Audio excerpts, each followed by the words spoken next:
고린도전서 1장 26절부터 31절까지 제가 읽습니다. 형제들아, 너희를 부르심을 보라. 육체를 따라 지혜 있는 자가 많지 아니하며 능한 자가 많지 아니하며 문벌 좋은 자가 많지 아니하도다.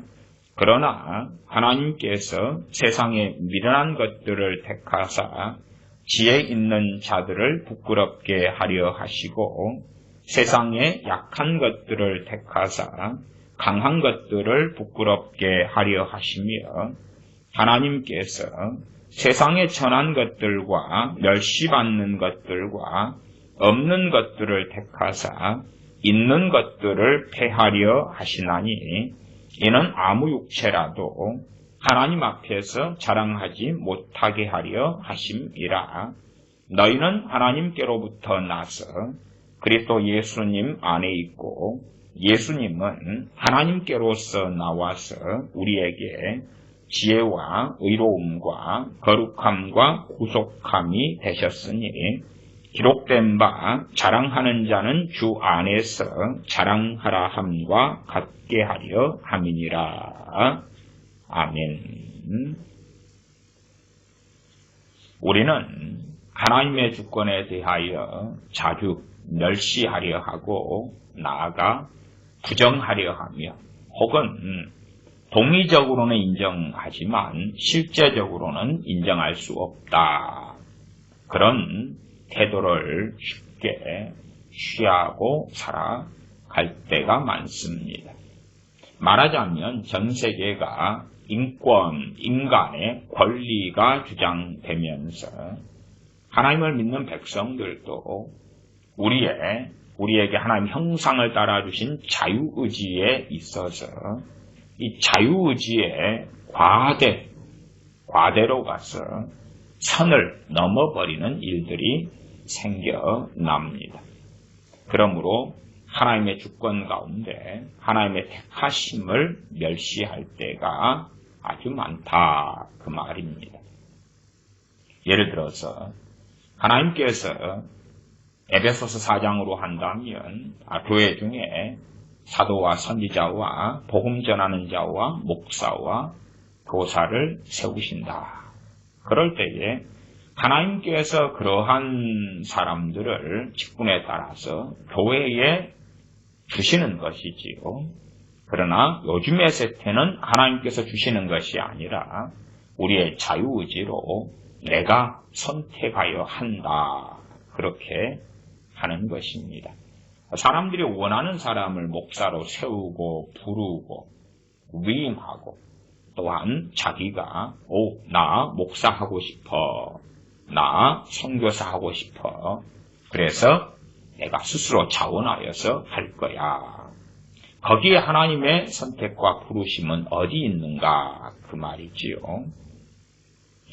고린도전서 1장 27절에 보면 그러나 하나님께서 세상이 미련한 것들을 택하사 하나님의 택하심이죠. 택하심.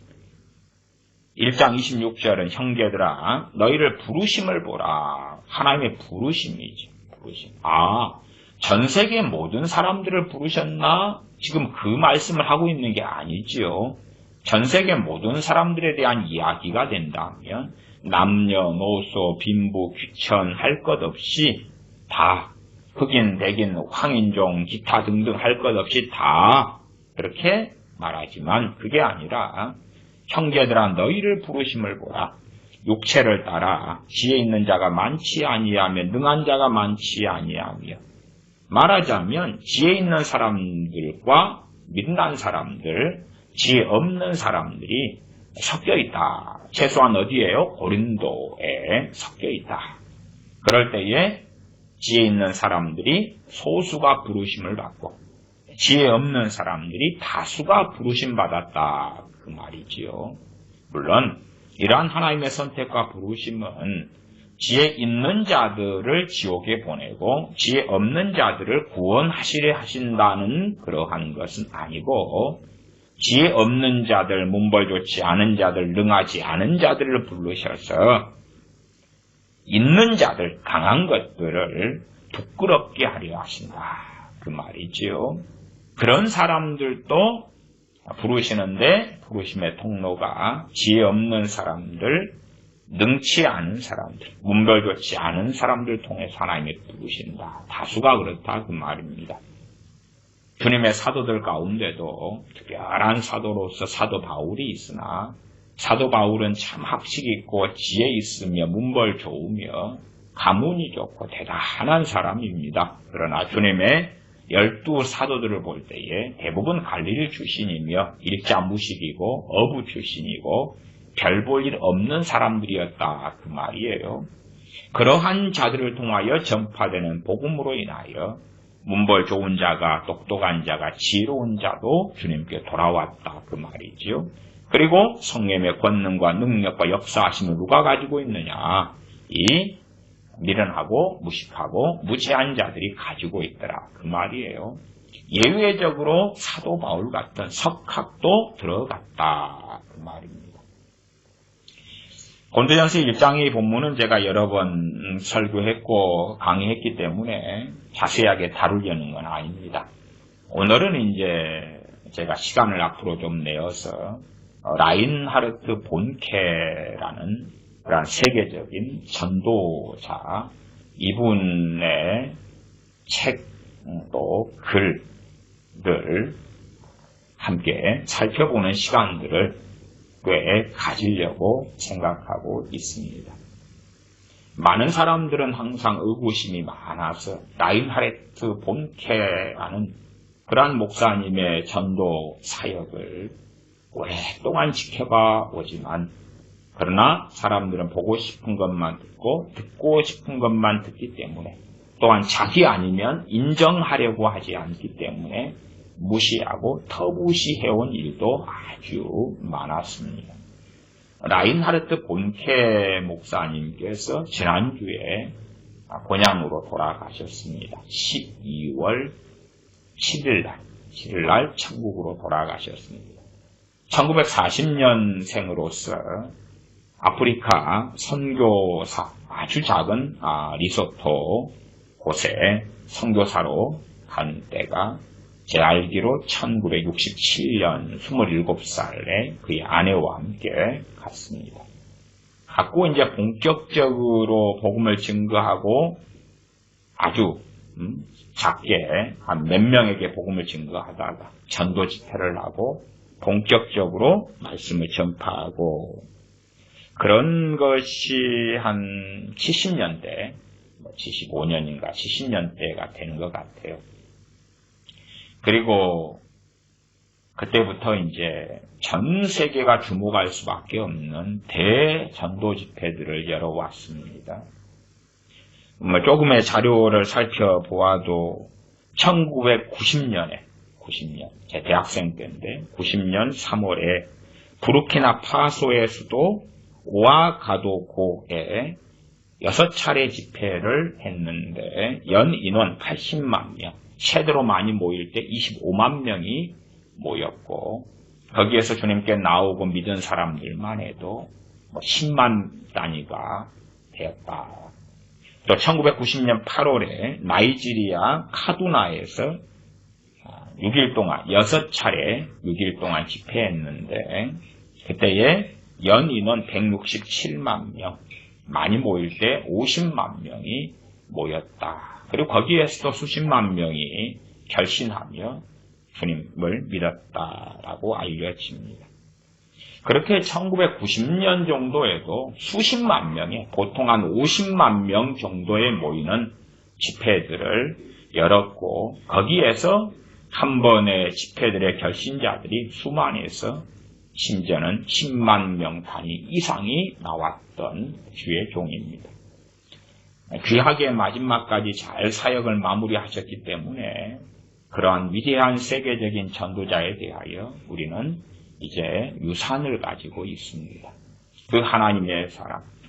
최근에 이 목사님, 라인하르트 본케 목사님이 돌아가시면서 나이지리아의 TV 조슈아 목사님의 임마누엘 TV에서도 이에 대하여 방송했고 또 영국 BBC 방송에선가도 나왔던 것 같습니다.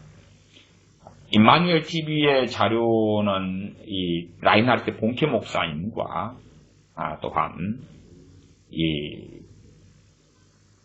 사역팀이죠. 본케 목사님의 전도 사역팀을 통해 Christ for All Nations CFAN 사역팀을 통해서 8천만 명 이상이 결신 카드를 제출하고 주님을 영접하고 믿었다. 그렇게 됩니다. 보통 이제 한 2000년 되기 전까지도 본케 목사님의 전도를 통하여 이미 1억 명 이상에게 복음을 증거했다고 알려집니다. 2000년부터 2004년에 한 3년 반 동안에만 해도요. 라인하르트 본케 목사님과 Christ for All Nations CFAN 이 사역팀의 전도를 통하여서 3년 반만 해도 예수님 영접하고 결신한 사람이 3,400만 명이 됩니다. 3년 반 동안. 그건 이제 2000년대 초반의 이야기고요. 그리고 전 세계적인 사역을 하시다가 79살의 나이로 본향으로 돌아갔습니다. 감사하게 한국에 번역된 책들이 많았어요. 이 본케 목사님의 이제 말하자면 우리가 가지는 재산들입니다. 제가 가지고 있는 책만 해도 지금 7권을 가지고 있습니다. 7권인데 참 정말 이제 세계적인 주의 종이기 때문에 또한 잘 사역을 마치셨기 때문에 우리에게는 굉장히 귀한 그러한 보물과 선물이 됩니다. 저는 7권 가지고 있는데 한국에서는 더 몇 권이 추가로 번역됐는지는 모르겠습니다. 예를 들어서 이제 오늘은 그 중에서 한 챕터를 제가 읽어드리려고 하는데요. 좀 더 개괄적인 이야기를 하면 뭐 이런 서울서적에서 번역된 책. 이 책은 93년에 본케 목사님이 쓴 책입니다. 93년이니까 제목은 타오르는 전도의 열정이죠. 이반겔리즘 바이 파이어, 불에 의한 전도 그런 건데 서울서적에서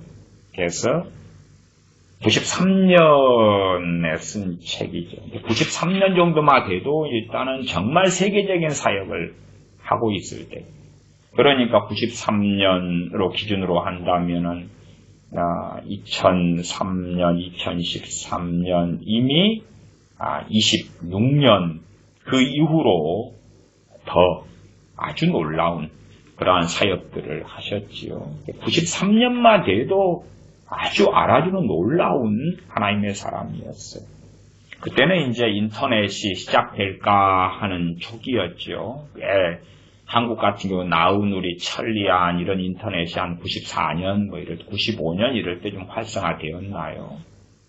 그래서 전 세계적인, 그래서 이렇게 한국에도 이미 그때 책이 번역되고 출간되고 그랬죠. 그러나 한국의 목사님들 같은 경우는 내가 크게 쓰임받고 나만 이런 것이 있기 때문에 시기 질투가 많아서 이러한 위대한 하나님의 종이 복음 전도자가 나와서 세계적인 사역을 하고 있어도 무시하거나 인정하지 않거나, 그래서 이러한 2000년대 초반에도 이분의 전도를 통하여서 3,400만 명이 3년 반 만에 해도 그렇게 이제 이분의 2004년도 책에 3년 반 동안의 2000년, 4000년이 돼가지고의 통계만 3,400만 명이에요. 그런데도 많은 목회자들이 인정하지 않아, 부인하고 인정하지 않거나 무시하거나.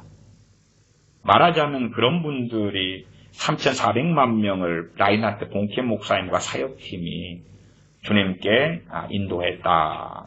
그런 것보다도 자기가 5명을 전도했다, 10명을 전도했다. 그것이 훨씬 더 대단한 업적이 된다고 보는 거지요.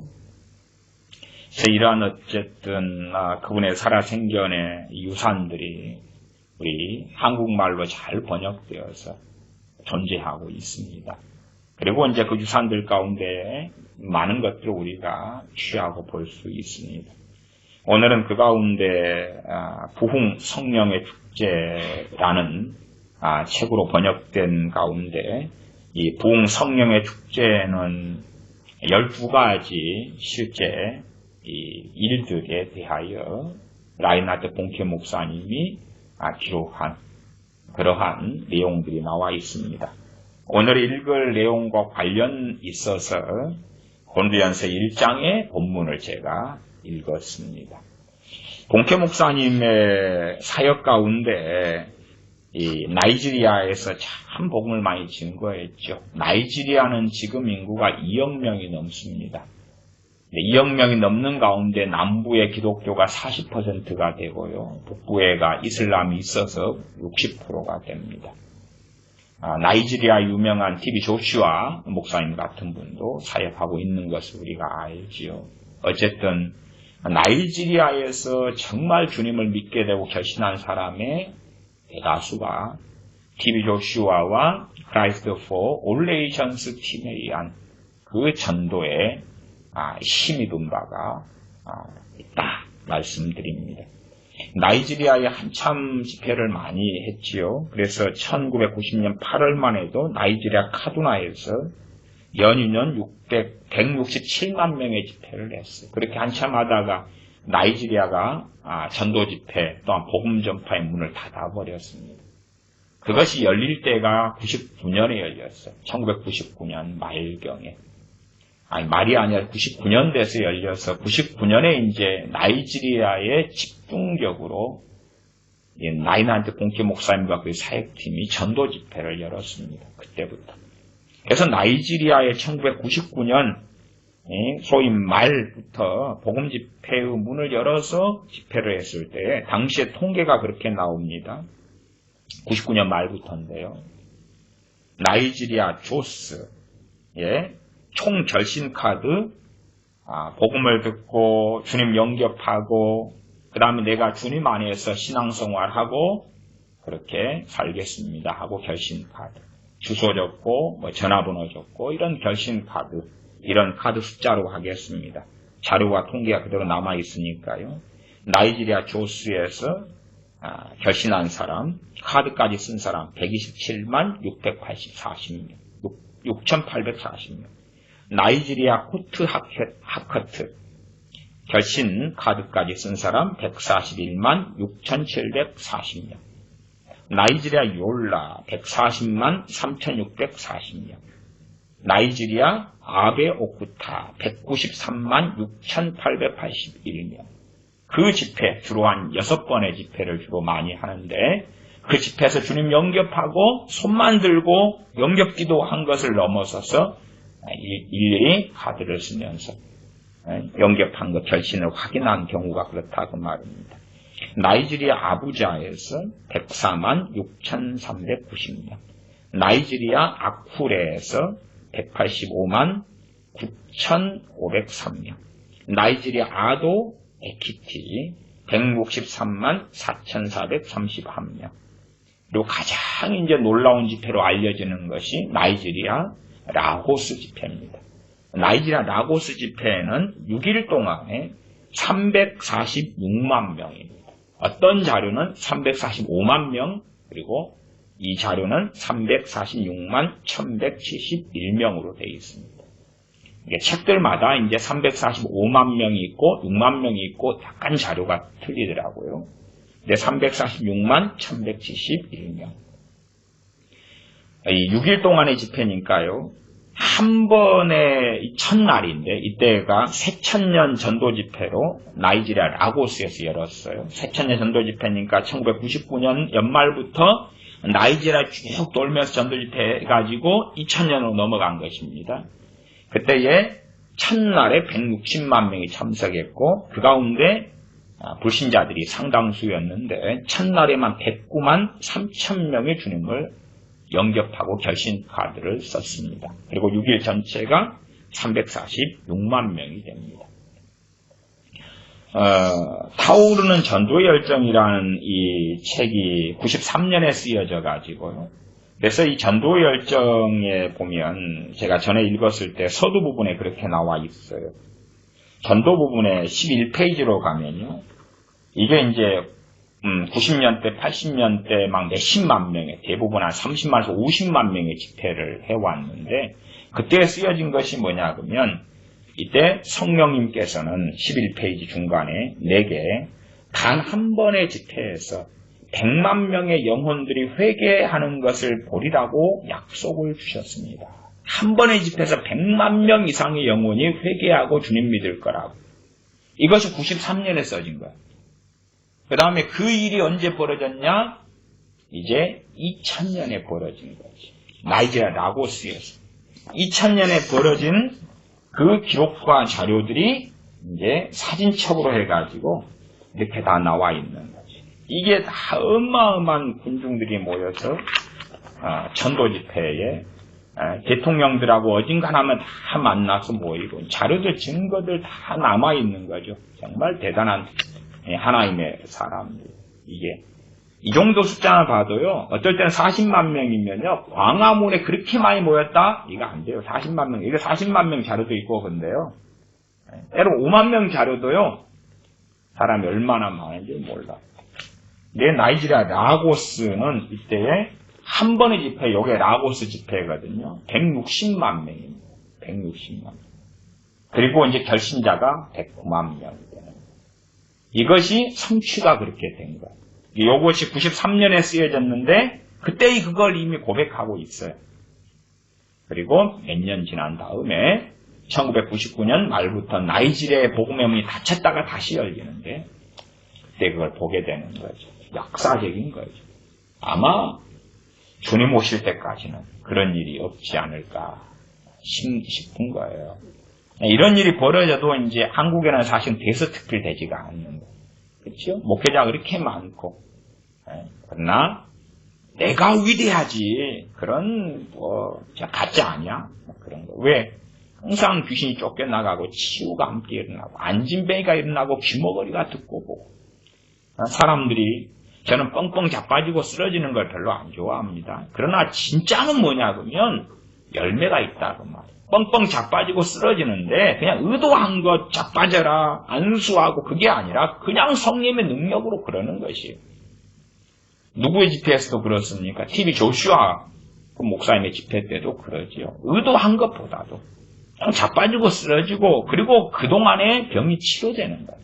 없던 장기가 만들어지고 없던 허리뼈가 만들어지는 거예요. 성령의 권능 아래 쓰러져 있으면서 만들어져 일어났는데 허리에 뼈가 없다가 연체동물 갔다가 일어나서 멀쩡하게 뼈가 생겨있는 거예요. 그런 것이 믿을 수 있다고 말이에요. 그냥 뻥뻥 자빠지고 맨날 자빠마지는데 벌떡벌떡 일어나는데 아무 일이 없다. 그건 농짓거리다 그 말이에요. 그런 부분은 인정하지 않아요. 또 한국에도 은사 중단론자들. 그래서 그런 사람들이 얼마나 많이 전파해. 미국에는 존 메가든 목사 같은 사람. 한국의 은사 중단론자들. 그래서 인정하지 않지요. 왜? 성령의 음성을 듣고 성령의 기름 부음을 따라서 병이 치유되고 기적과 이적이 나타나면서 놀랍게 복음이 증거되기 때문에 그렇지.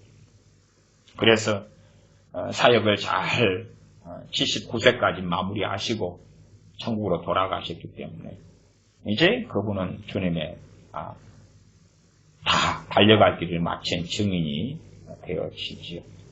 라고스 집회 6일 동안에 346만 명이 결신했습니다. 그 다음에 그 밑에 다음가는 아주 두 번째의 나이지리아의 대단한 집회가 이바단 집회인데요. 나이지리아 이바단에서 있었던 집회인데 그때에 265만 190명이 결신했어요. 결신 카드까지 낸 사람이에요. 그러니까 265만 명이니까 대단하지만 라고스가 346만 명이 있기 때문에 이제 좀 적은 게 되지요. 그리고 나이지리아 칼라바르에서 101만 5,317명이 결신하고 주님을 믿었습니다. 그때 나이지리아 인구가 한 1억 5천만 명 이럴 때고 지금은 2억이 이제 인구가 넘습니다. 한국도 상당한 부흥을 일궈냈던 것이 첫 번째는 70년대 이럴 때의 부흥사들. 현신의 권사님 같이 신유사역 가면서 천막을 통하여 전도했던 분들. 그 다음에 70년대만 해도 아주 역사적인 아주 대규모 전도 집회가 한 3번 정도 있었습니다. 1973년에 빌리 그레암 전도 집회를 여의도에서 했었죠. 당시 여의도는 5.16 광장이 있었는데 5.16 광장 여의도에서 그때 했고, 그때 모였던 사람이 연 인원으로 따지면은 450만 명이 여의도에서 모였고요. 그때 이제 집회 기간이 73년 5월 30일부터 6월 3일까지입니다. 최대로 가장 많이 모인 날이 110만 명이에요. 그것이 이제 최대예요. 대한민국의 최대 집회가 그것이 73년에 빌리 그레암, 그때 통역은 김장한 목사님이 했고요. 한경직 목사님 이런 분부터 시작해서 당시에 한국의 목회자가 12,000명이 있었습니다. 12,000명 가운데 여기에 참여한 목회자가 75,000명이 참여했어요. 그리고 이때의 결신자가 75,000명. 그러니까 이 정도만 해도 대한민국 역사에 그냥 길이길이 빛나리가 된 거예요. 저는 CCC 한국대학생 선교회 출신이어서 그 다음 해에 74년에 김중원 목사님 주도로 엑스플로 74가 벌어지고 거기에도 100만이 모이죠. 사형리를 통한 전도법을 배우고 전도하고 거기에서 숙식을 하고 밥을 해먹고 하는 사람이 여의도 거기에서 아스팔트 위에서 30만 명이 그렇게 했어요. 정말 기적적인 집회죠. 그 다음에 이제 인터넷상에 좀 보시면 자료를 구할 수 있는 것 중에 하나가 77년 민족복음화 대성회, 그때 신흥규 목사님인가요? 그러죠. 이름이 그럴 겁니다. 그 목사님 강사로 서거나 이런 민족복음화 대성에 모였다. 이런 아주 거대한 그런 정도 하고 부흥사분들의 힘을 입어서 한국교회가 이렇게 부흥하는 밑받침이 된 거예요. 그래서 이러한 나인하나님께 봉케 목사님 같은 아주 대형 집회. 그러나 한국교회는 이제 아주 크게 부흥하다가 그 다음에는 현상 유지도 못하고 있죠. 신학교는 많아졌고 목사들은 많아졌고 선교사들은 많아졌는데 소위 1200만에서 이제는 1000만이 겨우 넘을 정도의 그런 정도의 기독교인, 그것도 그냥 최소한 나 기독교라고 해줄게까지 포함해서 그런 것입니다. 그러나 대한민국 인구는 4천만, 4,500만, 4,700만, 4,800만, 5천만, 그리고 5,170만 이렇게 하고 있습니다. 인구는 기하급수적으로 증가해 왔다 그 말입니다. 우리가 좀 복잡한 이야기지만은 전 세계 인구의 동향은 염두에 좀 두셨으면 좋겠어요. 저도 산수나 이런 것은 약해가지고요. 지금 현재 올해 2019년 7월의 인구가 7월달의 인구가 77억 명을 찍고 넘어왔습니다. 77억 명. 2019년 77억 명. 앞으로 이제 몇 년도에는 몇 명이 될 것이다, 이런 이야기들이 많은데 그건 넘어가고요. 어차피 80억 명이 찍을 때에 80억 명 됐네. 그리고 UN 같은 데서 발표하고 그럴 것입니다. 그러면 그 과거로 좀 돌아가서 이제 인구가 어떻게 증가해 왔는가는 한번 포인트를 찍어 보겠습니다. 70억 명이 돌파됐을 때가 2011년 10월 31일입니다. 다 우리가 살아있었을 최근의 이야기죠. 2011년 10월 31일 날 유엔에서 70억 명 돌파했습니다. 그리고 발표를 했어요. 70억 명과 77억 명 사이에는 7억쯤이야. 그것이 10년 안에 벌어진 일이고요. 그리고 50억 명이 돌파됐을 때가 1987년입니다. 88 올림픽이 있기 1년 전 7월 11일 날 50억이 넘었습니다. 88 올림픽 있기 전에 87년부터 지금까지 늘어난 인구가 27억 명이 늘었죠. 생각해 보셔야 됩니다. 아, 인구가 옛날부터 많았던 게 아니구나. 인구가 지금 너무 빨리 증가된 거구나. 조선시대 때도 인구가 그렇게 안 많았습니다. 한 500만, 600만, 700만 이렇습니다. 그렇게 안 많아요. 그것도 사실은 지구상의 인구 분포로 한다면 꽤 많은 인구예요. 통계 자료가 나와 있는 게 많으니까 그 전으로 넘어갑니다. 1975년. 75년에 40억 명이 돌파합니다. 거의 지금의 절반밖에 안 돼요. 75년 돼서도. 지금의 절반. 절반보다 약간 넘죠. 그 다음에 30억 명은 언제냐? 1960년입니다. 60년. 60년에 30억 명이니까 별로 안 많지요. 다시 1927년에 이 한국으로 한다면, 우리로 한다면 조상들 대로 일제시대에 20억 명이 돌파합니다. 1927년에. 27년에 20억 명이니까 벌써 27년 이후로 4배 가까이 증가된 것이에요. 80억 명 넘었습니다 할 때 돼야 정확한 4배가 되겠죠, 이제. 그러나 1900년 초고 1927년에 기껏해야 20억이었어요. 그때 돌파했어요. 아, 인구가 짧은 시간에 어마어마하게 늘었구나 하는 것은 기억하셔야 됩니다. 그래서 과거에 미국의 대각성 운동이라든지 결신자라든지 믿게 되었다 이런 사람의 숫자가 적을지라도 적은 게 아닌 거예요. 왜? 인구가 많지 않았고 교통이나 이런 게 발달하지 않았기 때문에, 도시화가 별로 일어나지 않았기 때문에 그런 면모가 크다 그 말이에요. 그 다음에 10억 명은 상당히 돌아가야 됩니다. 거의 한 100년 이상 과거로 돌아가야 돼요. 10억이란 인구가 증가하는 데는 1927년부터 1960년까지 한 33년 만에 10억이 늘었는데 20억 앞에 10억에서 20억 그 사이는 110년 이렇게 됩니다. 115년 되는 것 아니에요. 1812년이요. 1812년에 10억 명이에요. 인구가 기하급수적으로 증가된 그러한 주요 요인으로 꼽는 것이 산업혁명입니다. 근대화와 산업혁명으로 인하여 그때부터 인구가 기하급수적으로 증가합니다. 산업혁명이 일어나니까 의료도 발달하고요. 그 다음에 경제도 발달하고 기술도 발달하고 그래서 우리의 삶의 어떤 지저분한 것들, 더러운 것들, 이런 청결이나 이런 것들에 상당히 또 발전하게 되는 면이 있어 왔지요. 또 과거로 돌아가서 이제 기원 전후 AD와 BC를 나눌 때 주님께서 이 땅에 오셨을 때로 가면 몇 억쯤 됐을까? 1812년에 10억이니까요. 한 1800년 전에는 얼마쯤 됐을까? 그때가 주로 2, 3억입니다. 이게 가만 생각해 보세요.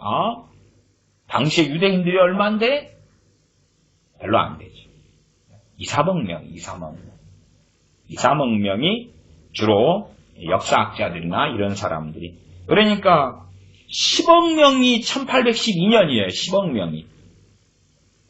그리고 1800년 전으로 가면 그 1812년 기준으로 1800년 AD와 BC를 나눌 때 2, 3억이니까 참 인구가 이렇게 생각으로 많지 않아요. 지금의 77억 명이고 사람들은 자꾸 그렇게 생각하더라고요. 저도 간혹 그럴 때가 있습니다. 주님이 땅에 오셨을 때도 한 77억 명 그런 생각을 해요. 주님이 땅에 오셨을 때야 그래도 한 20억, 30억 명 이런 생각을 해요. 근데 그런 것은 얼마 안 됐어요. 앞으로도 인구가 지구상에 계속 늘어날 것입니다만은 그러나 그렇게 얼마 안 됐어요. 그런 가운데 이제 라인하르트 본케 목사님이 아프리카가 지금 인구가 한 12억 명 이러는데 본케 목사님을 하나님께서 본격적으로 부르셔가지고 아프리카의 복음을 전파하고 이럴 때가 아프리카 인구가 주로 5억 명 그랬습니다. 아프리카 인구가 어마어마하게 급격하게 늘어버린 거예요. 왜 그러냐 그러면 아프리카 사람들이 1900년 초만 해도 한 집당 6, 7명 애들을 낳았어요. 그때는 유럽도 그랬고 아시아도 그랬어요. 그러다가 이제 1950년대가 되고 그러면 유럽이 한 집당 한 서너 명으로 내려오고 아시아도 내려오고 그랬는데 아프리카 내려오질 않아요. 한 집당 6, 7명을 낳아요. 그리고 아프리카가 지금도 그래요. 지금은 이제 6, 7명까지 안 되고 제가 가진 자료로는 한 5, 6명 지금도 그런 식으로 아이들을 낳고 있다 그래요. 지금 아프리카 출산율이 2018년에 출산율이 4.8명. 4.8명. 그리고 1990년대가 5.9명, 6명을 낳는 거예요. 한 집당 평균 6명을 낳아요. 5.9명을. 1960년대로 가면 6명이 넘게 나와요. 60년. 그 다음 90년대도 별 차이가 없어요. 0.1명만 내려와요. 그러나 이제 아시아라든지 유럽이라든지 아메리카는 낳는 아이 숫자가 줄어들어가지고 5, 6명에서 7, 8명에서 5, 6명, 3, 4명, 지금은 1명, 2명. 그런 식으로. 한국은 1.2도 안 나오고 최근에 0점 몇 나왔나? 잘 정확하게 기억이 안 나요. 근데 기껏해야 1명 이쪽 저쪽 이렇게 돼버린 지금의 젊은 애들, 젊은 친구들의 어떤 숫자적으로 그렇습니다.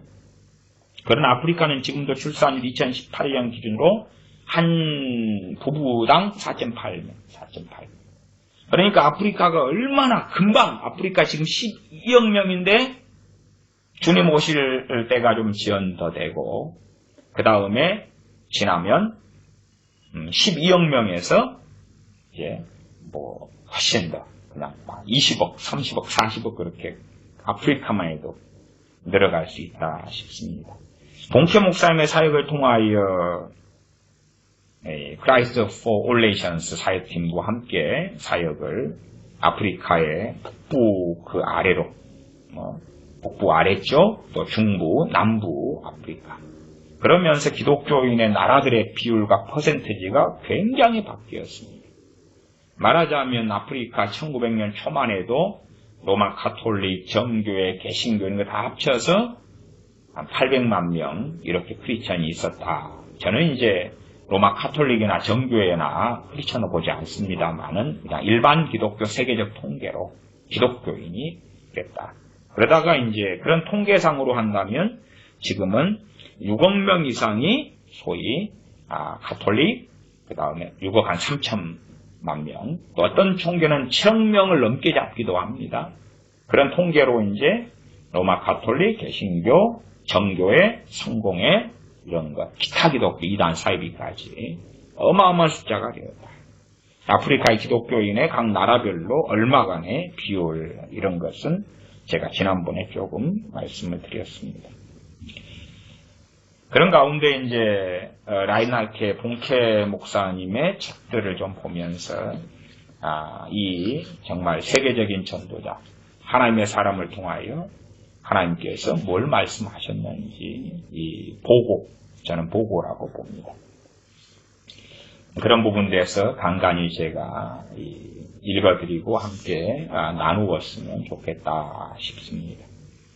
그 가운데 이 봉케 목사님이 64살 때 2004년에 쓴 책입니다. 64살 때 79에 올해 12월 7일날 돌아가셨으니까요. 64살 2004년에 쓴 책입니다. 그때 이제 2004년의 기준으로 썼을 때에 지난 3년 반 동안 대형 순회 집회를 통해 3,400만 이상의 사람들이 예수 그리스도를 구주로 영접하는 놀라운 기적이 일어났습니다. 현재 아프리카에서 1년에 12번 개최되는 봉케 목사의 집회에는 약 100만에서 150만 명에 이르는 대인파가 모이고 있습니다. 그것이 2004년의 이야기입니다. 12가지 이야기인데요. 그 가운데 일단은 오늘은 한 편을 제가 읽어드리겠습니다. 어떤 이혼한 여자, 이혼당한 여자를 하나님이 어떻게 쓰셨는가, 또 어떻게 기름을 부으셨는가 하는 이야기입니다. 제목은 기름 부음으로 새 신을 신다입니다. 성경적으로는 제가 자세하게 설명하지는 않고요. 이 내용들을 제가 전반적으로 이렇게 읽어가겠습니다. 봉케 목사님이 이제 나중에 이 여자분을 모르고 있다가 알게 된 다음에 개인적으로 교제하고 그 내용을 기록한 것입니다. 2004년에 쓴 책이에요. 기준으로 이해하시면 좋겠습니다. 기름 부음으로 새 신을 신다. 그녀는 내 눈에 띄지 않는 수석진 자리에 서서 울고 있었다. 그날 우후루 공원에는 20만 명이 모였다. 내가 설교하자 수천 명이 주님 앞으로 나왔다. 20만 명 이상이 모였는데 이 여자분이 참석했을 때가 기본적으로 수천 명 이상이 주님 영접할 사람 나오라. 그럴 때 나왔다 그 말입니다. 이때가 1988년도인데요. 이 여자분이 1988년에 몽케 목사님 집회에 참석했을 때입니다. 이 나라가 케냐의 나이로비입니다. 케냐의 나이로비에 있는 우후루 국립공원, 우후루 공원에서, 공원이 굉장히 크니까 거기에서 집회를 했습니다. 케냐 나이로비. 1988년 20만 명이 모였다. 내가 설교하자 수천 명이 주님 앞으로 나왔다. 사람들에게 치유가 일어났다. 나는 주님께 순종하고 주의 능력으로 죄인들이 구원받는 하루가 되어서 기뻤다. 그러나 테레시아 와이리무는 이미 믿는 신자였기 때문에 앞으로 나가지 않았다. 이 여자분 이름이 테레시아 와이리무입니다. 와이리무. 우리 식으로는 좀 어렵죠? 테레시아 와이리무인데, 예수님 믿을 사람 나오세요 할 때 이 여자분은 예수님 믿는 사람이었어요. 크리스찬. 이 여자분은. 그래서 앞으로 나오지 않았다 그 말이죠. 그 당시 나는 그녀가 누구인지 또한 그녀가 그 자리에 있었는지도 전혀 알 수 없었다. 20만 명이 모였는데요. 케냐 여자입니다. 내가 1988년에 그녀가 살고 있는 케냐 나이로비에 가기 전까지 그녀는 수많은 눈물로 밤들을 지새웠다. 가정을 통해 하나님을 섬기려는 그녀의 꿈이 몇 달 전에 산산이 부서졌다. 88년에 이혼을 당한 겁니다. 내용이 뒤에 나와 있어요. 사나운 폭풍같이 덤벼드는 그 절망감에 그녀의 영혼은 갈갈이 찢겼다. 테레시아는 어린 시절부터 간절히 주님을 섬기고 싶어 했다. 일찍 어린 시절부터 주님 믿은 여자다 그 말입니다. 교회에 다니면서 그녀는 사역자와 결혼하고 싶은 소망을 품고 상상의 날개를 펼치곤 했다. 당시에 여자로서는 사역을 못하니까 이제 사역자와 만나서 결혼해서 하나님 일을 하고 싶은 열망입니다. 마침내 그녀가 결혼 정년기에 이르렀을 때에 매력적인 유럽인 선교사를 만났다. 유럽인 선교사 결혼했습니다. 그녀가 생각하기에 그 사람은 더할 나위 없는 훌륭한 신랑감이었다.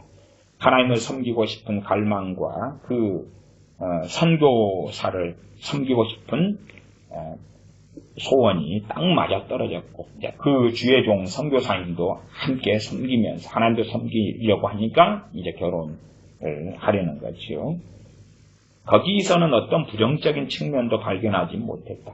그러나 그녀의 부모는 찬성하지 않았다. 왜냐하면 케냐 여자가 외국인과 결혼하는 것은 어려움을, 재난을 불러올 것이라고 말했다.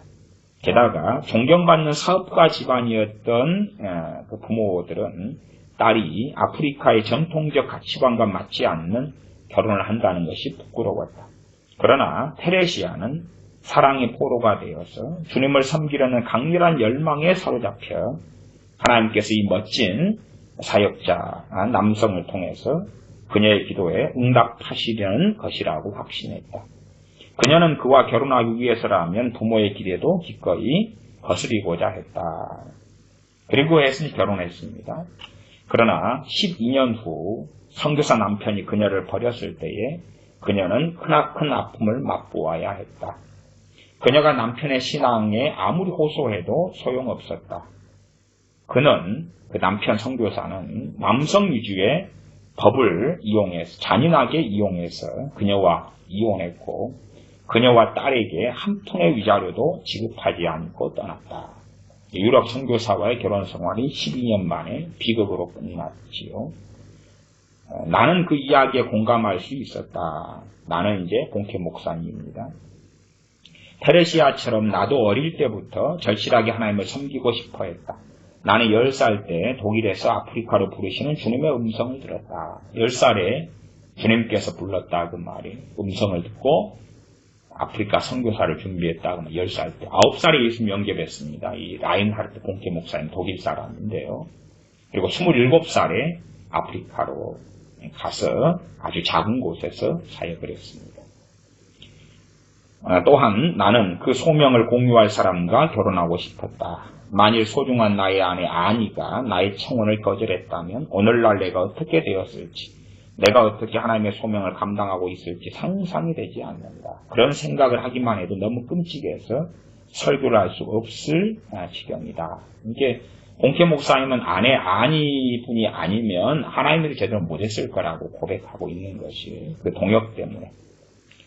그래서 나는 테레시아의 고뇌를 깊이 공감할 수 있었다. 자기 혼자 힘으로 하나님 일을 제대로 못하니까 남편 선교사를 만나서 함께 하나님 일을 했던 것인데 배신으로 배반으로 끝났다 그 말이. 더군다나 이제 케냐라는 곳은 이혼당하면 죄인이 되고 악인이 되는 그런 문화가 있거든요. 그 문화도 엿볼 수 있으니까 계속 읽어갑니다. 그녀는 그 무더운 날 우후루 공원에 서서 울면서 나와 그녀 사이에 깊은 간격을 느꼈다. 1988년 우후루 공원에서 공케 목사님이 사역할 때 20만 명이 모이고 그리고 복음을 전하고 치유가 일어나고 기적이 일어나면서 한 번에 수천 명의 주님을 영접하는데 본인은 몇 달 전에 이혼당해가지고 장래도 없고 소망도 없고 그러니까 그 집회에 참여하면서도 너무나 크나큰 저 위대한 주의 종과 자신의 차이의 간극을 느꼈다 그 말이지요. 나는 그녀가 모르는 확신에 차서 설교하고 있었다. 그녀는 기쁘게 하려고 전심을 다했던 남자에게 잔인하게 버림받았다. 그녀는 거기 서서 사역자의 아내가 되려는 바람 때문에 잘못된 선택을 했던 자신을 비난했다. 자기 정죄에 빠질 수밖에 없지요. 그녀는 더 나아가 남편이 문제가 있긴 했지만 자신이 결혼 생활을 원만하게 하지 못했던 것을 탓했다. 그래도 내가 좀 더 잘했으면, 남자 마음에 들게 했으면 그 남편 선교사가 나를 버렸을까? 그런 또 자책과 내가 잘했으면. 아마도 남편의 문제들도 사실은 자신의 잘못 때문일지 모른다고 생각했다. 그녀가 더 잘하지 못했고 충분히 훌륭하지 못했기 때문에 예수님께서 남편의 마음을 돌리시지 못했다고 그녀는 생각했다. 그녀의 생각은 끊임없이 돌아가는 바퀴처럼 계속 돌아가며 점점 침울해졌다. 그녀는 갈 곳이 없었다. 이제 그녀의 가족도 그녀를 거절할 것이 뻔했다. 이혼당했으니까요. 반대하는 결혼을 한 거지. 그녀는 가족에게 이혼 사실을 말할 수조차 없었다. 교회에서도 마찬가지였다. 케냐 그리스도인들에게 이혼은 끔찍한 수치였고 사역을 하려는 사람에게는 사역의 마감을 의미했다. 더군다나 여자고 그리고 주의 종의 아내였을 뿐이고 이혼당했고 사역을 하려는데 사역할 수 없는 거죠. 한국에서도 아직도 여자 주의 종은 인정 안 해. 여자 목사는 반대. 이런 소위 목사들도 아직 많습니다.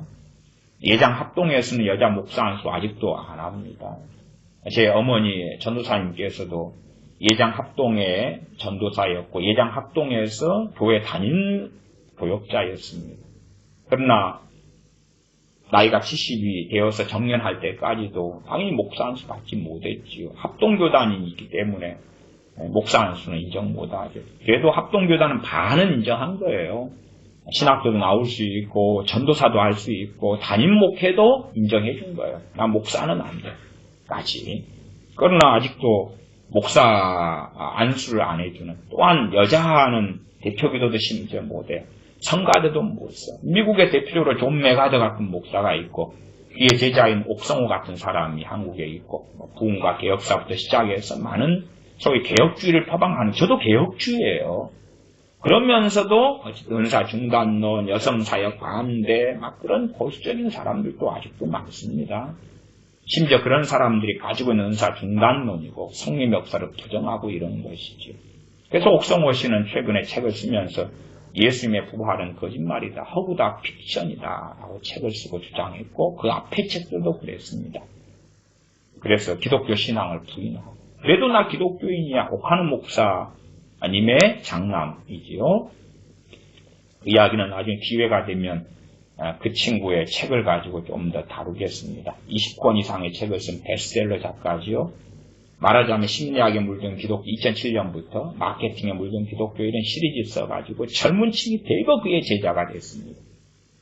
그러니 그런 사람이 주님의 부활을 부정하는 책들을 내면서 주님의 부활은 증거도 없다, 거짓말이다, 허구다, 만들어낸 거다. 지금의 기독교는 사도 바울이 이상한 소리 해가지고 만들어낸 거다 이렇게 나왔거든요. 정말 끔찍한 일입니다. 어쨌든 더 읽어가겠습니다. 케냐 그리스도인들에게 이혼은 끔찍한 수치였고 사역을 하려는 사람에게는 사역의 마감을 의미했다. 테레시아가 찾을 수 있는 피난처는 하나님뿐이었다. 그녀는 거절당했다고 느꼈지만 어쩐지 그녀의 영혼 깊은 곳에서 하나님은 그녀를 거절하지 않으셨다는 것을 알았다. 그녀는 나쁜 남편에게 버림받은 것이지 선하신 하나님께 버림받은 것이 아니었다. 그녀는 언제 어디서든 어떤 식으로든 하나님께서 그녀가 다시 딛고 일어설 수 있도록 견고한 자리를, 또한 지옥의 악한 권세가 결코 빼앗아갈 수 없는 자리를 마련해 주실 것이라는 소망을 붙잡았다. 그래서 그녀는 우후루 공원의 운집한 무리의 가장자리에 서서 울었던 것이다. 절망과 소망이 돋차는 여러 생각 가운데에서지요. 그녀는 내가 능력과 권세로 하나님의 말씀을 전하는 음성을 들었다. 봉케 목사님 능력과 권세로 말씀을 증거했다고 자기 능력이 아니라 성령의 능력이죠. 그런 내 설교를 듣자 그녀의 가슴에 소망이 고동쳤다. 그녀는 그런 식으로 복음 전하는 것을 일찍이 들은 적이 없었다. 그녀가 전에 알았던 사역자들은 케냐죠, 케냐. 케냐 기독교인들이 많지 않습니까? 그녀가 전에 알았던 사역자들은 신학교에서 훈련받은 사람들이었다. 그들은 청중의 소망을 고조시켰다가 나중에 실망하고 절망하여 하나님을 탓하는 일이 없게 하라고 배웠다. 막 쓸데없는 기대감만 부풀려 놓고 책임을 지지 않겠다고 말이죠. 듣기 좋은 소리를 막 하고. 그들의 설교에서는 심지어 복음의 소망조차 불신자들이 불쾌하게 느끼지 않도록 희석되었다. 이게 봉케 목사님 전하는 복음은 죄에 대하여, 회개에 대하여, 믿음에 대하여, 심판에 대하여, 공정하게 복음에 대하여 설교하는 분이 라인하르트 봉케 목사님이었습니다. 요즘의 복음 전통은 그들이 듣기 좋아하는 방식으로 물타버렸다고 하면 희석되었다. 물타가지고 귀를 즐겁게 하는 복음을 전한다. 회개도 없고 죄에 대한 책망도 없고 심판에 대한 메시지도 없고. 그러나 그날 그녀가 본 라인하르트 봉케는 세상과 타협하지 않은 복음을 전했고 그 파편이 어디로 튈지 염려하지 않았다. 거기에는 이슬람도 와 있고 베레벨 사람이 와 있는데 타협하지 않고 복음을 전했다 그 말이지. 그는 마이크에 대고 열정적으로 복음을 외쳤다. 그가 말하는 모습이나 강단에서 움직이는 모습을 보고 모든 사람들은 그가 봉케가 그 메시지를 진심으로 믿고 있고 이를 위해서 목숨이라도 걸 수 있다는 것을 알았다. 그는 자신이 설교하는 하나님에 대해 정말로 알고 있는 것처럼 행동했다. 알고 있으니까 그렇게 행동했죠. 테레시아는 생각했다. 라인하르트 봉케가 저렇게 할 수 있다면 나도 할 수 있어. 그러면서 그녀의 눈에는 간절한 소망의 눈물이 흘렀다. 내가 병자들을 앞으로 나오라고 불렀을 때 테레시아는 내가 그들에게 안수하는 것을 보았다. 눈먼 자들이 보게 되었고 93년에 쓴 책, 2004년에 쓴 책이다 그랬습니다. 64세 때. 88년도 이야기예요. 눈먼 자들이 보게 되었고 저는 자들이 걷기 시작했고 귀먹은 자들이 갑자기 내 말을 한마디씩 정확하게 따라하게 되었다. 마치 사도행전이 재현되고 있는 것 같았다. 그녀는 지금까지 경험한 차갑게 식은 신앙이 아니라 살아있는 불이 내게 있는 것을 보았다. 그래서 봉케 목사님이 항상 강조하는 것은 불입니다. 성령님의 불이에요. 불과 성령님으로 너희에게 세례 주시리라. 그 불. 사도행전 2장에 불의 혀같이 갈라지는 것이 각 사람 머리 위에 임하여 있더니 그 불을 이야기하시고 불이 내게 있는 것을 보았다. 그날 그녀는 눈물로 그 은사를 간구했다. 그녀는 성령님의 은사 이외의 다른 어떤 것에서 결코 만족할 수 없었다. 그녀는 영혼 가장 깊은 곳에서 부르짖었다. 하나님, 오 하나님, 봉케 목사님에게 10만 명의 영혼들을 주실 수 있으시다면 제게는 100명을, 단 100명이라도 주세요. 주여, 그러면 저는 행복한 여자가 되겠습니다. 자기에게 양떼를 100명이라도 맡겨달라고 말이지. 그 기도를 하고 난 테레시아의 마음에 들려오는 소리가 있었다. 그 응답을 하나님으로부터 받으려면 라인하르트 본케의 안수 기도를 받아야 한다는 것이었다. 이게 이 여자분이 그때 88년에 느꼈던 음성이고 감동인 거예요. 이제 왜 그래야 했을까? 그 이유는 나도 알지 못한다. 본케 목사도 알지 못한다 그 말이에요. 단지 그녀가 예수님의 옷자락을 만졌던 여인과 같은 믿음을 가졌다고 말할 수 있을 뿐이다. 그렇게 영혼을 100명이라도 받으려면 본케의 안수를 받아야 한다. 이 말이에요. 이게 지금 본케 목사님이 자신을 높이는 이야기는 아니에요. 계속 읽어가면 하나님의 그 뜻은 다 우리가 알 수 없으나 그러나 충분히 이해할 만한 내용이 뒤에 나오는 것을 봅니다. 계속 보겠습니다. 혈루병을 앓던 여인이 그렇게 한 것은 예수님의 생각에 따른 것이 아니었다. 그것은 그 여인의 생각이었다. 주님이 그렇게 하라고 시킨 것도 아니고. 사실 예수님은 다른 사람을 고치러 가는 중이셨는데 그 여인이 예수님을 따라가 주님의 옷자락을 만졌다. 그러자 그 여인은 치유되었다. 예수님께서 그녀에게 마태복음 9장 22절에 따라 안심하라. 내 믿음이 너를 구원하였다 말씀하셨다. 테레시아의 믿음은 그 여인의 믿음과 같았다. 왠지 테레시아는 내가 그녀에게 안수하고 기도하면 하나님의 온전한 축복에 들어갈 수 있다고 여겼다. 이것은 하나님으로부터 어떤 은사를 받기 위한 공식이 아니다. 누구에게 임파테이션 기도를 받아야지만 은사 받는 게 아니다. 저도 성령 은사들을 많이 받았는데 누구에게 안수 기도 받아가지고 받은 성령 은사가 있을까 할 때 거의 없어요. 방언 기도는 당시에 방언 은사 받을 때에 87년에 방언 은사 받을 때에 교회 기도하던 집사님들, 성도님들이 함께 손잡고 기도해 준 거예요. 함께 저도 기도하고 함께 기도하면서 방언 은사 받았는데 안수받고 그런 건 아니에요. 왜 그러냐면 평신도들이 모여 있었는데 누가 제 머리에 안수합니까? 그런 건 아니에요. 그리고 성령께 받은 은사들도 제가 누구에게 임파테이션 받고 기도받고 안수받고 그래가지고 받은 은사들은 제 기억에는 거의 없습니다. 지혜의 말씀 은사라든지 연구매의 은사라든지 설교 은사라든지 기타 여러 은사들, 상담의 은사, 권위의 은사인 가르치는 은사, 안수받아서 받은 게 없어요. 이건 공식이 아니라고 정확히 말씀하셔요. 예수님의 옷자락에 특별한 효험이 있었던 것이 아닌 것처럼 내 손이나 내 기도에 특별한 능력이 있는 것이 아니다. 중요한 것은 성경에 나온 여인의 믿음이었다. 내가 안수하면 특별한 능력이 임할 것이라고 생각한 것은 테레시아의 믿음이었다. 안수한다고 특별한 일이 일어날 수도 있고 안 할 수도 있다고 말이에요. 손에 능력이 없으니까. 근데 테레시아 그 여자의 믿음이었다고 말이에요. 혈루병 여인의 믿음처럼. 그날 테레시아는 기도받을 기회를 갖지 못하고 우후루 공원을 떠났다. 20만 명이 모여있는데 환자도 아닌데 그럴 일이 없죠. 그리고 세월이 굉장히 많이 흘러갑니다. 그런 이야기 읽어갑니다. 절박한 피로들을 가진 무수한 사람들이 강단으로 밀려들었고 나는 하나님의 인도를 따라 고침받을 사람들에게 안수했기 때문이다. 나는 테레시아라는 여자가 거기 있는지도 몰랐다. 우리 둘이 다시 만날 때까지 8년의 세월이 흘렀다. 그리고 이제 8년 동안 테레시아는 기구하지만 하나님을 나름대로 섬기면서 살아온 것입니다. 그동안 테레시아는 나이로비에서 새 삶을 살았다. 그녀의 딸은 잘 자라 아가씨가 되었고 그녀는 다 타버린 꿈의 죄를 털고 일어나 그리스도인 여성들과 소그룹을 만들어 새로운 관계를 형성했다. 그냥 소그룹을 만들어서 그 여자분은 테레시아는 목사도 아니고 그것도 아니니까 하나님을 하고 싶으니까 이제 여성들과 소그룹 만들어서 말씀을 나누고 그렇게 8년을 살아왔다는 이야기입니다. 그들은 그녀의 영적 지도를 받았고 때때로 그녀는 그 친구들에게 사역했다. 그러나 그녀의 사역에는 그날 우후루 공원에서 봤던 능력이 없었다.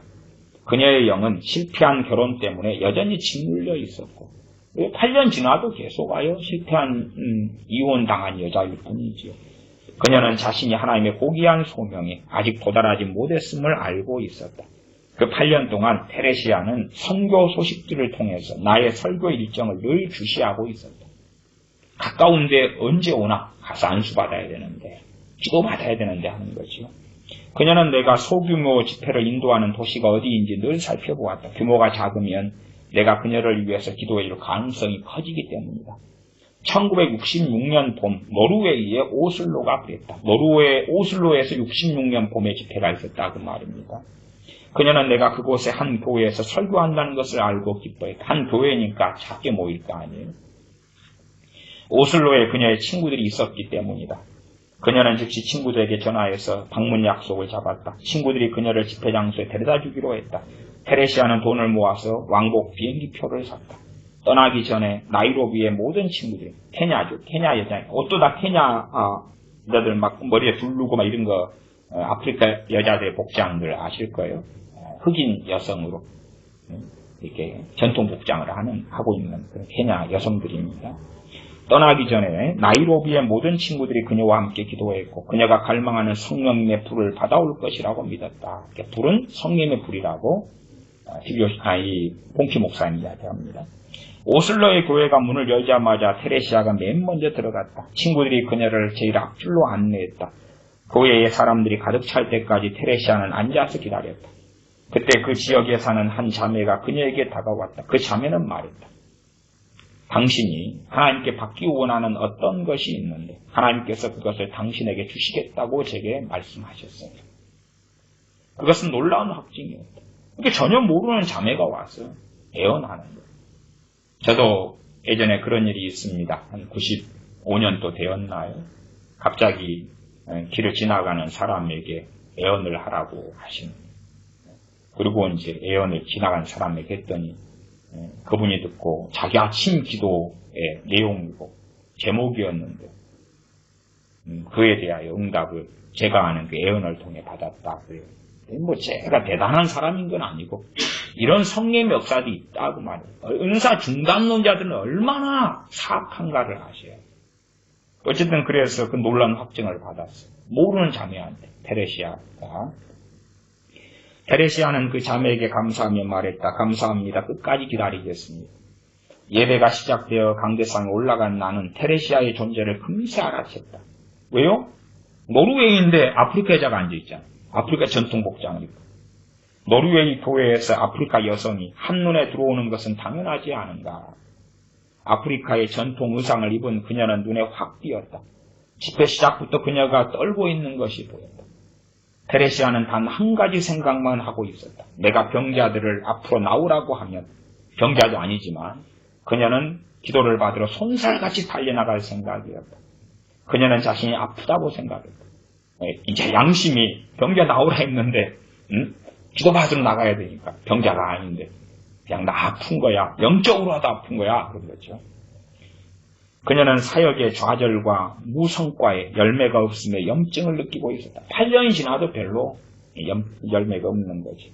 그녀는 그런 식으로 자신을 합리화하며 병자들을 위한 기도를 받겠다고 단단히 마음먹고 있었다. 그녀는 자신의 생각이 깊이 빠져서 나의 설교에 집중하지 못하고 있었다. 아프리카 여자가 앞에 앉아있으니까 이제 설교 잘 듣고 있나 안 듣고 있나 쑥 앞을 보고 하니까 본캐 목사님 확인이 가능했던 거죠. 이제 기억에 처음 본 거죠. 8년 만에. 테레시아는 두 번째지만 그녀는 자신의 생각에 깊이 빠진 나의 설교에 집중하지 못하고 있었다. 나는 구원 메시지를 설교했지만 그녀는 그 사실을 알지 못했다. 정신이 없으니까. 구원 메시지 설교한 다음에 이제 내가 이제 본캐 목사님이 예수님을 영접하시면 앞으로 나오세요. 그러니까 이제 정신 없다가 지금 나가야 되겠구나 하고 벌떡 일어났대. 그녀는 번개같이 일어났다. 그러다가 그것이 병자들을 위한 기도가 아니라 예수님 믿을 사람을 위한 시간인 줄 알고 슬그머니 다시 자리에 앉았다. 정신이 없으니까. 그녀는 이미 8년이란 긴 시간을 기다렸지만 다음 초청까지 20분을 더 기다려야 했다. 이게 말하자면 결심 초청을 한 다음에 그들과 함께 시간을 20분을 보내는 20분. 그냥 자 예수님 영접기도 따라합시다. 끝. 그런 게 아니다. 복음을 내내 전했고 그 다음에 결심하는 시간을 가지지만 20분을 가지는 거예요. 충분하게 시간을 가져요. 요즘에는 대강 믿는다 그러면 그냥 구원 받았다고 시작 그렇게 가지요. 계속 읽습니다. 마침내 내가 병자들을 위해 기도하겠다고 말하자 그녀는 앞으로 달려나와 내 앞에 서서 기대감에 떨고 있었다.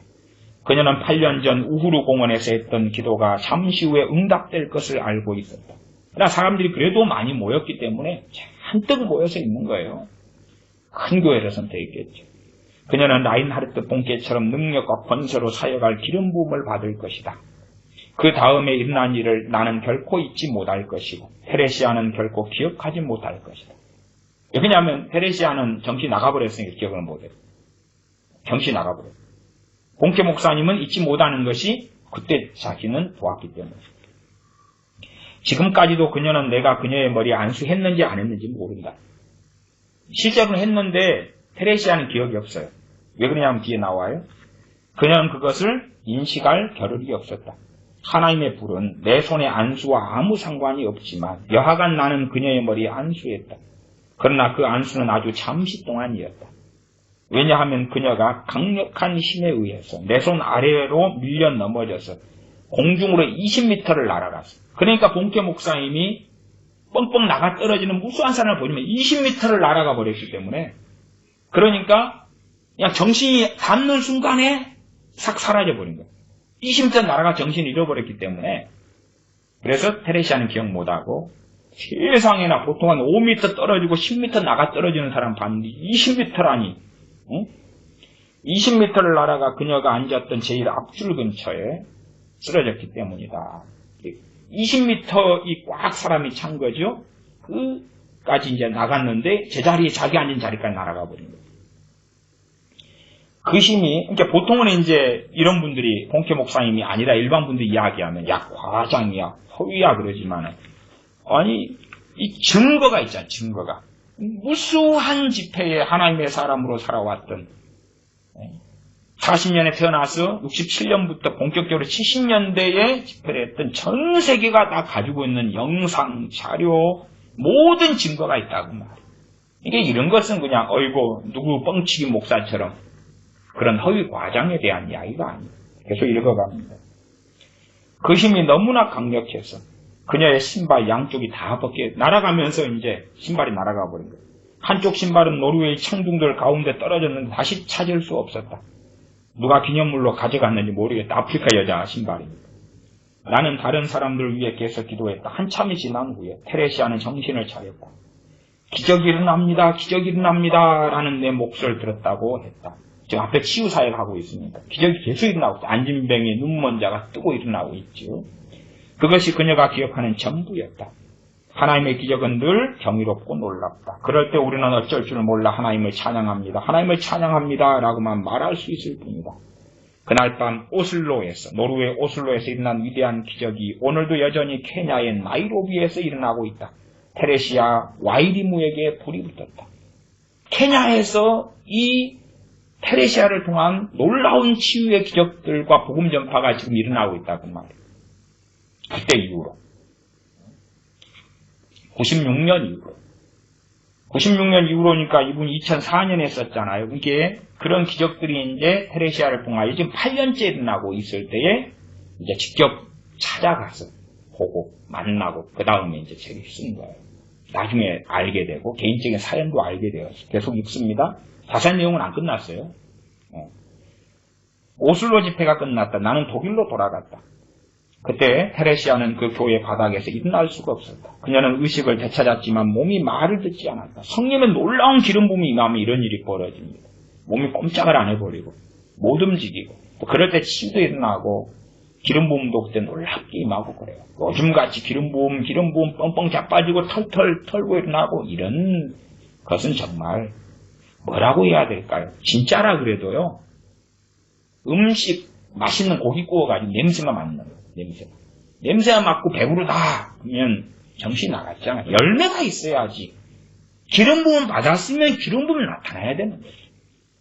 돈이 있으면 돈이 재화가 용역을 살 수 있어야 된다고 말이에요. 계속 읽습니다. 그녀의 다리가 너무 후들거려서 친구들이 그녀를 부축해 차에 태웠다. 친구들은 집에 도착한 후 그녀를 차에서 내려 손님방 침대에 눕혔다. 그리고 그날 밤 신었던 신발 한 짝을 그녀에게 건너주었다. 그녀는 그 밤에 하나님께서 하신 일을 기억하기 위해 그 신발 한 짝을 지금까지 보관하고 있다. 한 짝은 날아가 버렸고, 그녀는 이제 자신이 전과 달라졌다는 것을 깨달았다. 그녀의 이야기가 여기서 끝났을 수 있다. 많은 사람들의 경우 더 이상 아무 일도 일어나지 않는다. 기름 부음은 임했는데 기적이 안 나타나는 사람들도 많다고 말이야. 아니면 잠깐 나타나다가 말아버리는 사람도 많다고 말이야. 그걸 설명해요. 그녀에게 성령님께서 놀랍게 임하시지만 그들은 성령님이 그들의 삶에 계속 역사하시도록 어떤 일도 하지 않기 때문입니다. 기름 부음은 임하는데 자동적으로 성령님 나를 통해 하세요 그러고 꼼짝을 안 하는 거예요. 이 여자분은 했다고 말이에요. 이 테레시아는 움직였다고 말이에요. 기름 부음이 임했고 순종했고 움직였다고 말이에요. 많은 사람들은 심지어 기름 부음이 임했다 그래도 안 움직여요. 알아서 하세요. 알아서 하세요. 그래서 어떤 사람들은 성령님이 그들의 삶에 계속 역사하시도록 어떤 일도 하지 않기 때문이다. 그러니 성령님의 기름 부음이 사라진다고 말이에요. 그러나 하나님께서 테레시아에게 부으신 기름 부음은 헛되지 않았다. 기름 부음도 은혜에 속한 것이니까 너희가 하나님의 은혜를 헛되이 받지 말라 그랬지요. 헛되지 않았다. 그녀는 축복을 헛되이 받지 않았다. 그녀는 사역의 능력을 받으려고 왔기에 사역을 할 것이다. 사역의 기름 부음 받으려고 와가지고 능력 받아서 사역했다고 말이 안 하는 게 아니라, 나이로비에 돌아간 그녀는 자기 집에서 열리는 금요 기도회에 여성 친구들을 초청했다. 그들이 왔다. 모두 17명이었다. 그렇게 많지 않다고 말이에요. 소그룹이니까 몇 명 안 돼요. 초청했으니까 보통 소그룹보다 플러스 알파가 된 거겠죠. 아는 사람들 다 부른 것이 17명이다. 그녀는 전에 없던 능력으로 말씀을 선포했다. 그녀는 병자들을 앞으로 부른 후에 단지 형식적인 기도를 하지 않았다. 그녀는 형식적인 기도는 저 같은 목사들이 많이 하는 거예요. 하나님 고쳐주시옵소서, 치유해주시옵소서, 그리고 하나님께 맡깁니다. 주님 만나주시옵소서, 고쳐주시옵소서. 그런 무책임한 기도를 안 했다. 그러면 형식적인 기도. 그리고 이제 주님 만나주시옵소서, 주님께 고쳐주시옵소서. 그럼 책임을 누구한테 넘기는 거죠? 주님께 넘기는 거 나는 자유하잖아요. 저 같은 목사들은 그럽니다. 그녀는 하나님의 위대하고 거룩한 뜻에 맞는다면 하나님 뜻이라면 치료해 주십시오. 그런 기도도 하지 않았다. 그녀는 병자들에게 예수님의 이름으로 나으라고 명령했고 병 고치는 기적들이 일어나기 시작했다. 17명 가운데서도 요즘에는 누가 한 사람에게 병 안 가진 사람이 어디 얼마나 있어요? 다 한 개든 여러 개든 많은 사람이 가지고 있어요. 17명이 모이면 그 가운데 여러 병을 가진 사람들이 꽤 있지요. 그냥 기도하는 게 아니라 명령했다. 성령의 기름 부으신 불로 명령했다. 기적이 일어나기 시작했다. 그 다음 금요일에 그녀의 집에 55명의 여자들이 모였다. 그 앞에는 17명, 그리고 치유되고 소문이 퍼지죠. 55명. 그 다음 금요일에는 105명. 그 다음 주에는 200명의 여성들이 찾아왔다. 점점점 왜 기적들이 나타나고 복음이 전파돼 기적이 나타나요. 복음이 전파했는데 기적을 통하여서 복음이 맞다는 것을 확실하게 증명하죠. 그렇게 되자 그녀의 사역 중에 일어난 특별하고 확실한 치유 사건들이 그 도시 사람들의 입에 오르내렸다. 케냐의 나이로비 사람들의 입에 오르내렸다. 그들은 2,000명을 수용할 수 있는 체육관을 빌렸는데 4,000명의 여성들이 모여들었다. 여자가 하니까 남자들은 안 간다 그 말이에요. 목사들도 반대. 그 여자가 지금 신학교 나왔어. 여자 저건 뭔데? 목사요? 그것도 아니잖아. 보니까 이혼녀라며. 이혼 당한 여자라며. 그것도 유럽의 선교사하고 만나가지고 이혼 당한 저 보잘것없는 여자가 저거 이단이야, 살인이야. 그런 이야기도 뒤에 좀 나와요. 계속 읽습니다.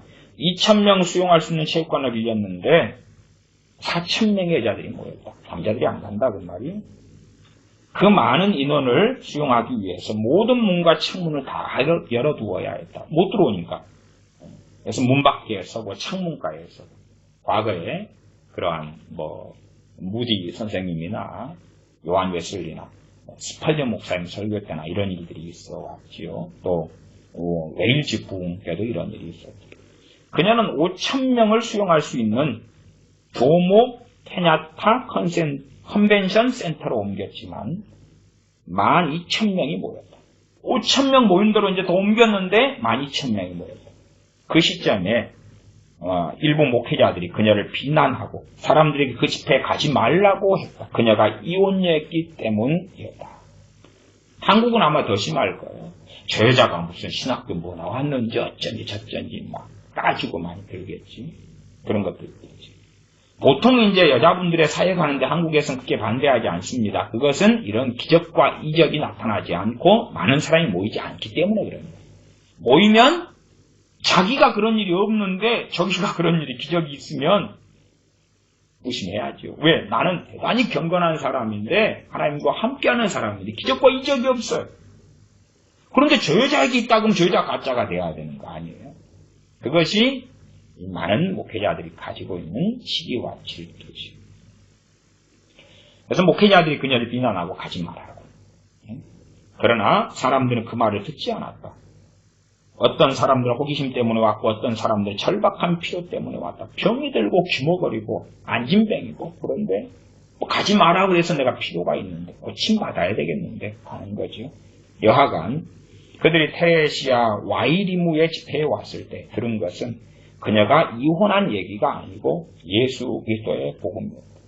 그녀가 자기의 기구한 삶을 변명한 것이 아니라 복음을 증거했다. 그들은 암이 치료되고 에이즈가 치료되고 눈이 보이고 귀가 들리는 것을 보았다. 마침내 테레시아는 시의회를 찾아가서 우후루 공원을 사용할 수 있게 해달라고 요청했다. 시공원이었던 거죠. 아까 국립이라 시공원. 그래서 그 우후루 공원에 본캐 목사님이 20만 명이 모인 집회 거기서 했잖아요. 큰 우후루 공원이니까. 88년에. 이제 사람이 너무 많이 모이니까 시의회에 가서 나도 우후루 공원을 빌려줘. 나도 사용하겠어. 했다 그 말이. 그곳은 바로 본캐가 1988년에 설교했던 곳이었다. 그들은 그녀와 계약을 체결하고 매달 첫 주일에 공원을 사용할 수 있도록 허가했다. 한 달에 한 번 첫 주일이죠. 그녀의 집회에 참석하는 인원은 더 많아졌고 이제는 여자들만이 아니라 남자들도 함께했다. 1988년 우후루 공원에서 울던 여자 테레시아는 하나님께 간절히 기도했었다. 하나님 오 하나님 본캐 목사님에게 10만 명의 영혼들을 주실 수 있으시다면 그 집회에서 그렇게 구원받은 거죠. 제게는 100명을 단 100명이라도 주세요. 주여 그러면 저는 행복한 여자가 되겠습니다. 테레시아는 오늘날 매우 행복한 여자가 되었다. 아프리카 사람들 입에 그녀의 이름이 오르내린다. 한때 그녀를 비난했던 사역자들이 그녀에게 사과했고 용서를 구했다. 나는 그녀의 승리를 전해 듣고는 주님께 물었다. 왜 주님께서는 이 위대한 사역에 이혼녀를 선택하셨습니까? 우리 성경학교에는 전심으로 하나님을 추구하는 많은 훌륭한 남자들이 있습니다. 왜 그들 대신 테레시아를 선택하셨습니까? 그리고 주님께 이제 본캐 목사님 물었다. 그 말입니다. 하나님께서 응답하신 말씀은 내게 깊은 깨달음을 줬다. 주님의 음성을 정확하게 듣고 살았던 주의 종이었지. 요즘에는 주님의 음성이라 해서 아닌 걸 듣고 또 아니면 은사 중단론에 빠져서 부정하는 자들 별 사람들이 많은 것 같아요. 똥과 된장을 짬뽕해서 살아가는 시대죠. 이제 왜 하필이면 이 위대한 사에게 이혼녀를 선택하셨습니까? 더 멋진 이러한 남성들도 많은데요. 응답이 그렇게 왔습니다. 테레시아를 선택한 것은 내가 깨어진 그릇을 취하여 영광의 그릇으로 만들 수 있다는 것을 세상에 보여주기 위해서였다. 그래서 제가 본중에서 1장의 말씀을 읽은 것입니다. 그 말씀이 나를 얼마나 겸손케 했는지 모른다. 우리가 선택된 것은 우리 자신의 뛰어난 장점들 때문이 아니다. 우리는 하나님을 전적으로 의지해야 하는 흠이 있는 종들이다. 나는 아내 아니와 튼튼한 든든한 결혼 생활을 유지하는 은혜를 누리고 있다. 그러나 그 행복이 성공의 비결은 아니다. 테레시아는 이혼당하는 큰 수치를 겪었지만 하나님께서 그녀를 능력 있는 사역의 강단에 세우셨다. 그래서 모든 영광이 하나님께 돌아가게 하셨다. 오슬로 집회 2년 후, 그때가 오슬로 집회가 1996년에 있으니까 98년이에요. 98년에 본캐 목사님이 직접 찾아간 것입니다. 그 우후루 공원에 몰래. 그래서 만난 거죠. 2년 후에 98년입니다. 내가 우후루 공원에서 설교한 지 정확히 10년 후인 1998년에 나는 아내 아니와 나이로비를 방문했다. 우리는 공원 옆에 호텔에 묵었다. 나는 일부러 첫째 주일에 그곳을 찾아갔다. 몰래 찾아간 거예요. 청중의 한 사람으로.